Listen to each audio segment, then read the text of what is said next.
தமிழ்நாடு அரசு ஊழியர்களும் ஆசிரியர்களும் நீண்ட காலமாக போராடி வந்த பழைய ஓய்வூதிய திட்டம் மீண்டும் தமிழகத்தில் அமலுக்கு வருகிறது.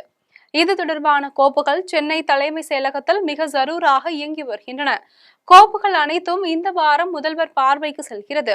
தமிழ்நாடு அரசு ஊழியர்களும் ஆசிரியர்களும் ஏராளமான கோரிக்கைகளை முன்வைத்து பல ஆண்டு காலமாக தொடர் போராட்டங்களை நடத்தி வருகிறார்கள். இதில் பழைய ஓய்வூதிய திட்டத்தை மீண்டும் அமல்படுத்த வேண்டும் என்ற கோரிக்கையும் மிக முக்கியமானதாகும்.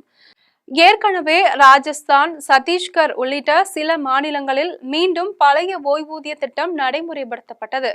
ஆனால் தமிழகத்தில் புதிய ஓய்வூதிய திட்டம் தான் நடைமுறையில் இருந்து வருகிறது.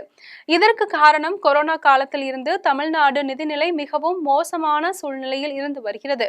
பழைய ஓய்வூதிய திட்டத்திற்கு ஒப்புதல் வழங்கினால் பல கோடி ரூபாய் நிதி ஒதுக்கீடு செய்ய வேண்டிய நிலைமை இருக்கிறது. இதன் காரணமாக அரசு சார்பில் பழைய ஓய்வூதிய திட்டத்தை அமல்படுத்துவதில் காலதாமதம் செய்து வந்தது.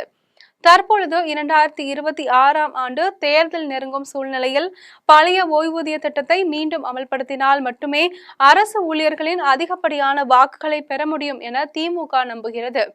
ஏற்கனவே கடந்த 2021ஆம் ஆண்டு தேர்தலில் தாங்கள் ஆட்சிக்கு வந்தால் பழைய ஓய்வூதிய திட்டத்தை அமல்படுத்துவோம் என்று திமுக அரசு அறிவித்தது. ஆனால் தற்போது திமுக ஆட்சி நடைபெற்று 4 ஆண்டுகள் கடந்த நிலையில் இன்னமும் இந்த திட்டம் செயல்படுத்தப்படாமல் இருக்கிறது. இந்த சூழ்நிலையில் சமீபத்தில் அரசு ஊழியர்கள் மற்றும் ஜாக்டோ ஜியோ அமைப்பினரை முதலமைச்சர் மு.க.ஸ்டாலின் சந்தித்த போது வருகிற செப்டம்பர் மாதத்திற்குள் நான் ஏற்பாடு செய்கிறேன் என்று தெரிவித்தார். இந்த நிலையில் சுகன்தீப் சிங் பேடியின் அறிக்கை முழுமை அடைந்து அந்த அறிக்கை தற்பொழுது தமிழக அரசுக்கு அளிக்கப்பட்டுவிட்டது.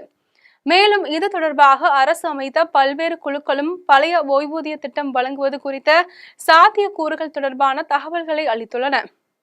தற்பொழுது முதலமைச்சர் மு.க.ஸ்டாலின் கையில் இந்த அறிக்கை ஒப்படைக்கப்பட இருக்கிறது. எனவே வருகிற செப்டம்பர் மாதம் 3வது வாரத்தில் அல்லது 4வது வாரத்தில் அரசு ஊழியர்களுக்கான பழைய ஓய்வூதிய திட்டத்திற்கான அறிவிப்பு அரசாணை வெளியாகும் என எதிர்பார்க்கப்படுகிறது. இது குறித்த ஆவணங்களை சரிபார்க்கும் பணி தற்போது தலைமை செயலகத்தில் மிக வேகமாக நடைபெற்று வருகிறது.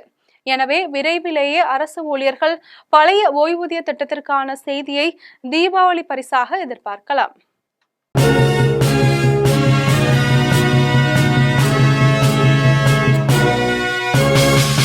உடனுக்குடன் அப்டேட் தெரிந்து கொள்ள ஜெம் டிவி தமிழ் ஆப்பை இன்ஸ்டால் செய்யவும்.